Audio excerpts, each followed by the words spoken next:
Alright guys, the main team here, and we're going to move on with the Let's Play Pokemon Emerald. Pick up a couple Hyper Potions here. Really going to start needing the better healing soon, and yeah, this is why we needed to go past the gym first. We needed the Devon Scope to get that thing out of the way. Unfortunately, there's no easy way to skip the most of the trainer battles in here, so I'm going to have to fight my way through a lot of them. And that's unfortunate, because I like skipping battles and then being forced to fight at low levels. Not having it this time. So I'm just going to spam my strongest moves and try to get super effective where I can. Fortunately, I have Electric for Skarmory, because it's only weak to like Electric and I think one other thing, I forget what else. Or if Gravity's in play. I don't think Gravity is a 3rd gen move though, I think that's later. But yeah, Gravity pulls flying types and others down for 5 turns. Kind of like Calling in Rain. And that can make Pokemon with the ability to levitate or flying types vulnerable to ground moves. And can cause a lot of surprise and a lot of damage. But I don't have that available to me, and I don't think it's possible in this generation. I'm pretty sure that comes later. Anyway, Pelipper's times 4 weak to Electric, so of course I'm going to hit it with that. Instant kill. I actually like Pelipper though. It's pretty solid in this game, because there isn't a lot of areas in this game where anyone's using Electric. And for anything else, it's solid. I mean, it can take Surf, it can fly, yeah, it resists quite a number of things. Yeah, I'm going to need to go heal. So in my first run with it, I actually used it. Actually, no, I think in my first run I used Swampert and Swellow the most. But that wasn't like when I was trying to prepare for the videos. It was like legitimately the first time I was playing this game ever. And yeah, I had to fight this guy too. Again, I'm not sure, but I don't think there's any way around it. Unfortunately, the grass resists Electric, so this doesn't have an easy weakness.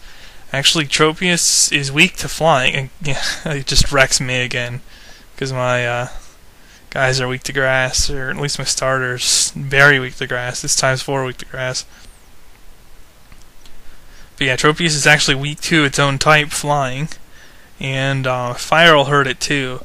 So the fire starter is actually a dark horse there. I mean, you could Razor Leaf or whatever it is, Magic Leaf won't do much to the fire starter, but if it uses a flying move on you, then your fighting subtype comes to haunt you. But in this gym, you can just bulk up and sweep, pretty much, if you use the fire starter and you just power level with him exclusively. I didn't want to do that though, and it does take a little more work than this. The really only work associated with this is bothering to catch the stuff. But yeah, this Altaria is actually pretty strong, and it's got a good enough moveset where it can cause me serious trouble, especially with a Dragon Dance.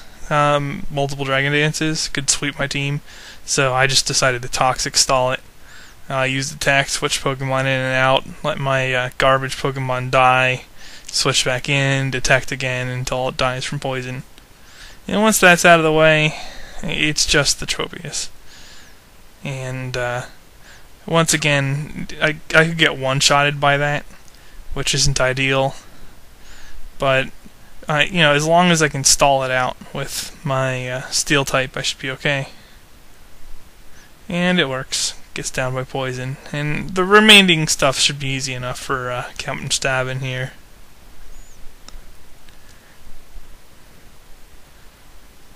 Yeah, oh yeah, you can get really screwed over by Sunny Day also with the Tropius.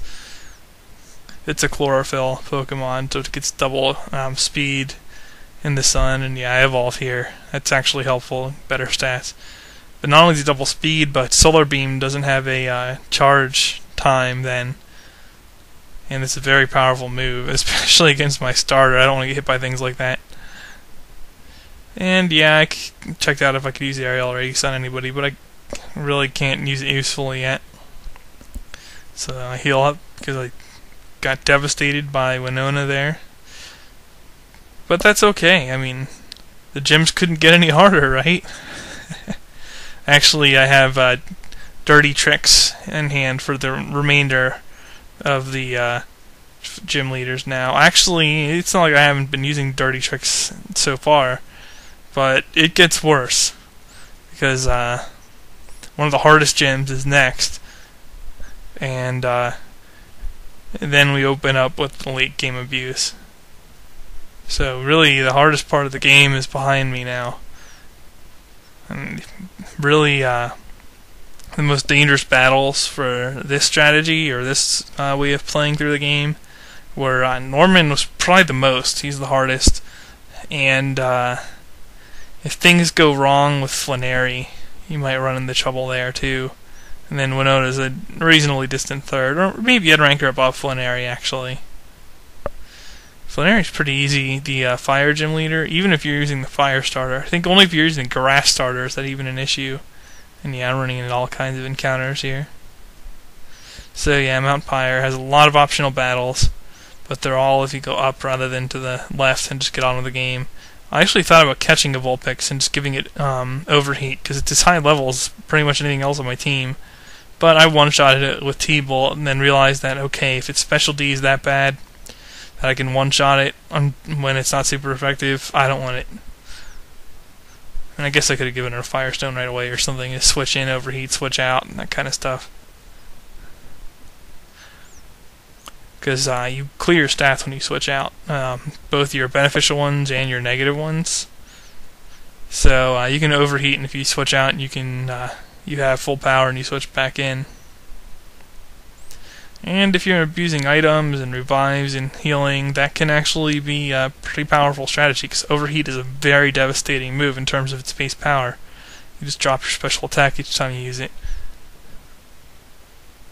So actually, in a lot of the YouTube videos I've watched in competitive games, overheat has a reasonable prevalence there. And after seeing the way that's played, I understand why. You really want to put high damage on things or one-shot them, and there's a lot of items that force you into one type of attack, but give you either faster moving speed or more power as a trade-off. So a lot of people use the fire move just for the sole purpose of getting a lot of damage out and then switching. And yeah, I caught a Wingull there, reason being that it can learn Fly.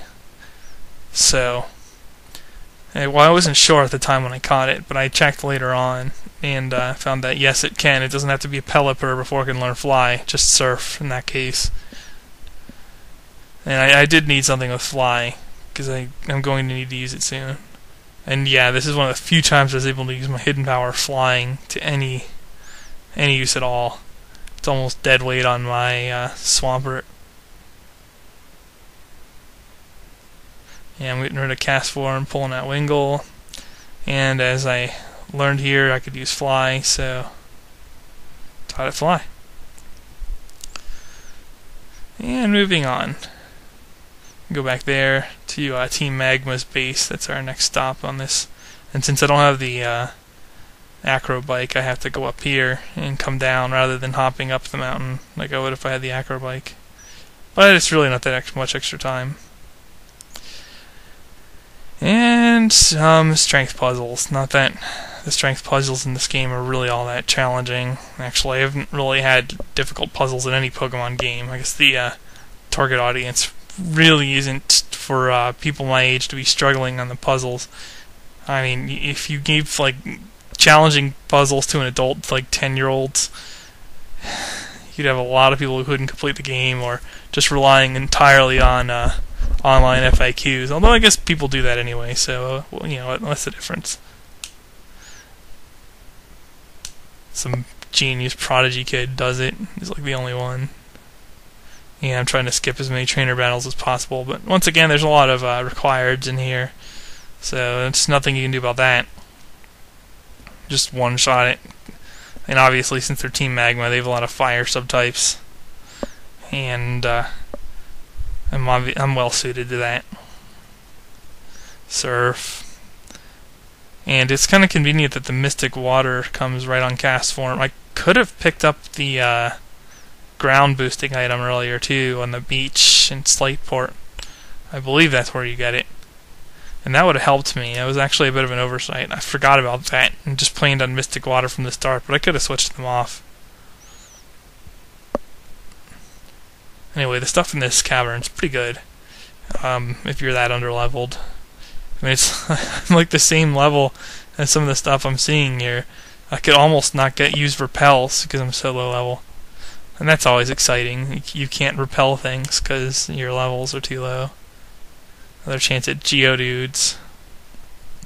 I actually like Geodudes, but I don't have to trade to get it. I mean, I guess I could set up a self-trading thing. Well, anyway, I'm coming up on Maxie, and I will take him on in the next part. And I'll see you then.